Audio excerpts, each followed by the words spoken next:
Sean bienvenidos a este video. En esta oportunidad hablaremos acerca del contrato de transporte y el contrato de participación. Empezamos con el contrato de transporte.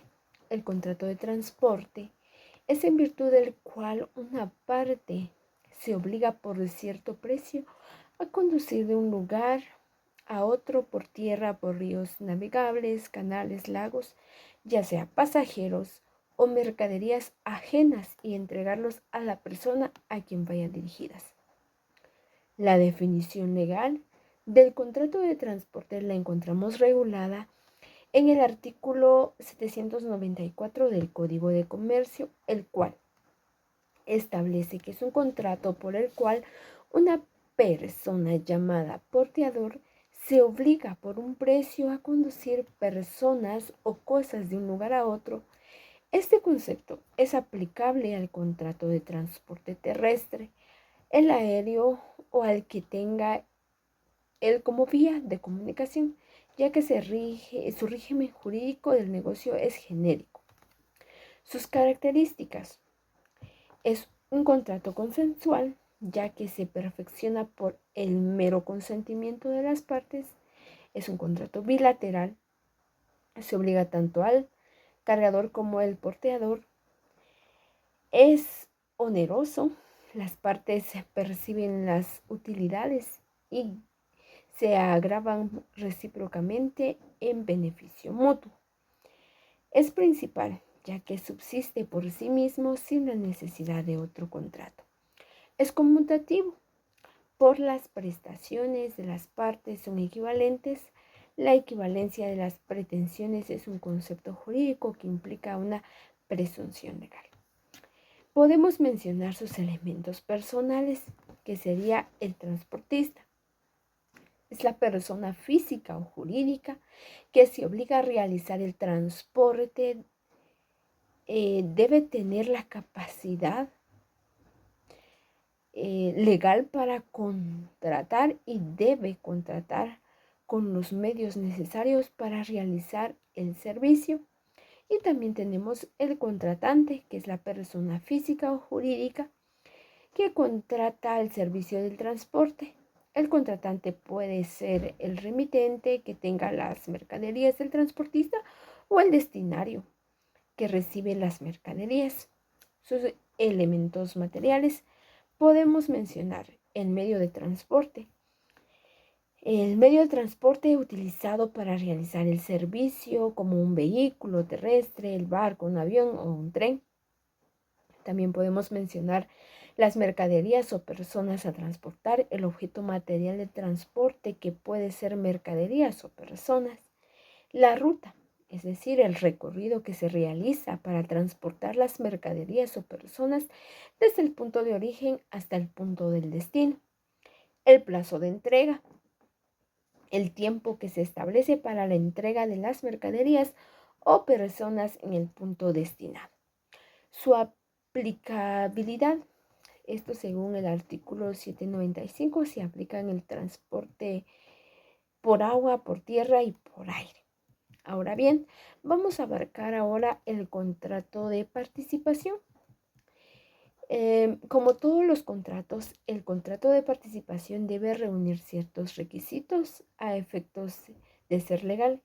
En este caso, es el Código de Comercio el encargado de regular este tipo de contratos, que en su artículo 861 señala que es un contrato por el cual un comerciante denominado gestor se obliga a compartir con una o varias personas que se le aportan bienes o servicios las utilidades o pérdidas que resulten de una o varias operaciones de su empresa o del giro total de la misma. Ahora bien, de lo anterior se incluye que el contrato de participación es el conjunto de personas reunidas para llevar a cabo una actividad común, participando los integrantes en el resultado de dicha actividad, ya que la esencia de este contrato de participación radica en que se trata de una sociedad oculta que solo rige o surge efectos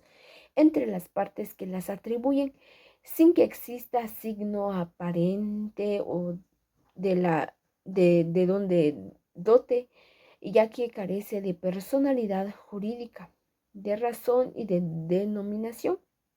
Y es por esto que se determina que el gestor obra en nombre propio y que no habrá relación jurídica entre terceros y participantes.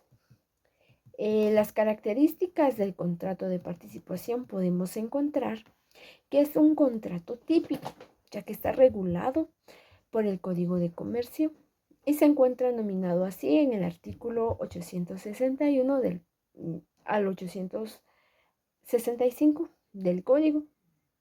Es un contrato consensual. Se perfecciona por el solo consentimiento de las partes, ya que no está sujeto a formalidades ni riesgo alguno. Es bilateral, ya que el gestor y los participantes se obligan recíprocamente. Es oneroso, ya que se aporta bienes o servicios y comparten las utilidades y las pérdidas, o por ende se estipulan provechos y gravámenes recíprocos. Es un contrato principal, ya que subsiste por sí mismo. Es un contrato de colaboración en el cual la aportación que hacen los participantes de bienes o servicios es para el mejor desarrollo de la empresa que se quiere formar. De igual manera, es un contrato que incide en la actividad económica de una empresa. La ley establece que el gestor se obliga a compartir las pérdidas o las ganancias que resulten de la actividad económica que se realice o del giro total de la empresa. Elementos. Entre los elementos personales, pues podemos mencionar el gestor, que es el comerciante que, recibiendo bienes de otros, hace participar a este de las utilidades o pérdidas que se obtengan en su explotación comercial según los términos del contrato. Y el partícipe, que es la persona que entrega sus bienes al gestor con el propósito de utilizarlos en su actividad empresarial y con el fin de obtener una utilidad, aunque pueda ocasionar pérdidas. Los efectos de del contrato debemos estimarlo en cuanto a las relaciones jurídicas internas y las externas que se originan en el mismo negocio. Internamente, el contrato de participación produce una relación que solo enlaza al gestor con el partícipe. No produce ningún efecto con relación a terceros, de manera que estos no tienen ningún vínculo jurídico con el partícipe, aun cuando se trata de pretensiones que tuvieran que ver con negocios concentrados con motivo de la participación. Y externamente el gestor actúa en nombre propio. Los actos que patrocina en una empresa y que están vinculados al contrato de participación son de su absoluta responsabilidad. Esto quiere decir que en ningún momento el gestor compromete al partícipe, que solo él debe inscribirse en el registro mercantil. En su nombre operará la contabilidad. En resumen, el contrato de participación conduce a un vínculo jurídico que principia y termina en el gestor y en el partícipe. Gracias por su atención.